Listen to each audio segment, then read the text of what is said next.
दोस्तों, खैट पर्वत पर रहने वाली परियां क्या सिर्फ एक कल्पना है या फिर वास्तव में वहां पर रहती हैं? इस कहानी को दर्शाने वाले मैंने बहुत सारे वीडियोस देखे।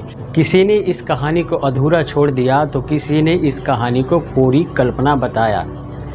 किसी ने इस कहानी को दैविक चमत्कारों का स्थान बताया तो किसी ने इसे आधी हकीकत और आधा फसाना कहा। दोस्तों, आज हम इसी विषय पर गहरी नज़र डालेंगे और जानेंगे खैट पर्वत का सच्चाई। हमारे समाज में कुछ ऐसी घटनाएं घट जाती हैं जिसको किसी कारणवश हम उसे लिपिबद्ध नहीं कर पाते हैं, परंतु लोक कथाओं के माध्यम से वह सही पहुंच जाता है। तो आइए जानते हैं खैट पर्वत का इतिहास। दोस्तों, खैट पर्वत का इतिहास ऐसे ही शुरू हुआ था जैसे महाभारत में शांतनु और गंगा का। महाभारत में देवलोक से श्रापित गंगा के गर्भ से 7 संतान उत्पन्न होते हैं। सेम ऐसे ही उत्तराखंड के खैट पर्वत का इतिहास है।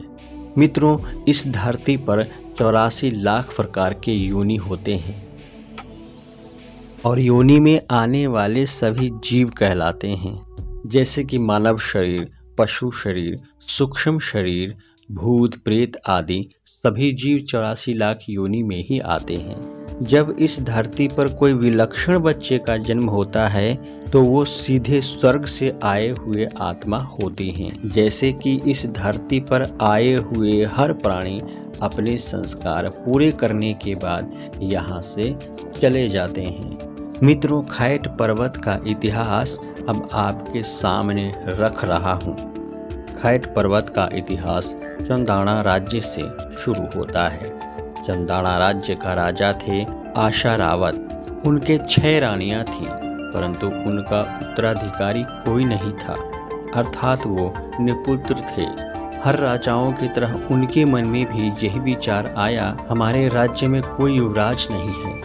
अपनी 6 रानियों के साथ बैठकर वो दुख सुख वार्ता कर रहे थे। अभी रानियों ने ये महाराज को सलाह दिया कि महाराज, आप 7वीं विवाह कर लीजिए, क्योंकि राज्य को उत्तराधिकारी अवश्य ही चाहिए होता है।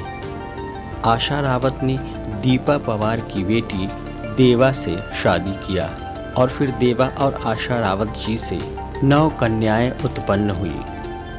9 कन्याओं का नाम आशा रादौली, सपना रादौली इत्यादि रखा गया। कहते हैं वो सभी बेटियां 6 दिन में ही चलने लगी थीं। रंग बिरंगे कपड़े पहनना, रंग बिरंगे आभूषण पहनना, नृत्य करना उन कन्याओं का आचरण में था। जब वो कन्याएं 8-10 साल के हुए तब वो अपने मामा के यहाँ भात गांव आई। वहाँ जाने के बाद जब गांव की तरफ वो देखती थी तो अंधेरा दिखता था और पर्वत की तरफ देखती थी तो उजाला दिखता था। फिर वो 9 कन्याएं पर्वत की तरफ चली गई और कहते हैं उस पर्वत पर एक राक्षस रहता था और उन कन्याओं का वार्तालाप भी राक्षस के साथ हुआ था। उनके बाद वो कभी भी वापस लौटकर अपने गांव नहीं आई।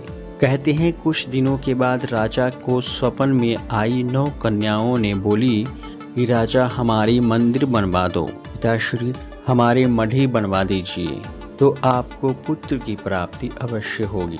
वो सभी 9 कन्याएं अपने संस्कारवश शरीर छोड़ दिया।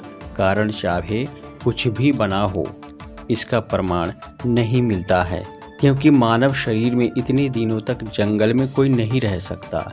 उसने मानव शरीर छोड़कर परिदेह प्राप्त किया। तो मित्रों, ये कहानी थी खैट पर्वत का। कहते हैं उस क्षेत्र में आप संगीत नहीं बजा सकते, रंग बिरंगे चटकीले कपड़े नहीं पहन सकते, और भी कई साक्ष्य हैं परी के उपस्थिति का। वैज्ञानिक भी परोक्ष रूप से इस बात को नकारा नहीं है कि परी यहाँ पर नहीं रह सकती हैं। और जीतू बगड़वाल की कहानी तो क्षेत्र जाहिर है। तो दोस्तों, हमारी रिसर्च में ये पता चला कि 9 कन्याएं यानी 9 परियां, वो 9 कन्याओं का आत्मा रहती हैं, जो चाहे परी के रूप में हो या फिर पितृ के रूप में हो, किसी भी प्रकार से वो रहती हैं। दोस्तों, इस प्रकार की घटनाएं पृथ्वी पर तभी घटती हैं जब कोई पुण्यकर्मी आत्मा यहाँ पर आती हैं ताकि वो किसी को आशीर्वाद दे सके, किसी को श्राप दे सके, यानी चमत्कार कर सके, परंतु वो लाभ क्षणिक होते हैं जिसका कोई मतलब नहीं। और इस प्रकार की आत्माएं वहाँ पर या ऐसे स्थान भारत में जहाँ भी हो, विश्व में कहीं भी हो, वो तब तक रहती हैं जब तक उनका कोई दूसरा शरीर नहीं मिल जाता। दूसरा शरीर प्राप्तोपरांत वहाँ से वो हट जाती हैं। मित्रों, तो इस वीडियो में इतना ही। आप लोगों को किसी भी प्रकार के मन में शंका हो तो हमें कमेंट बॉक्स में ज़रूर पूछें, हम इसका ज़रूर जवाब देंगे।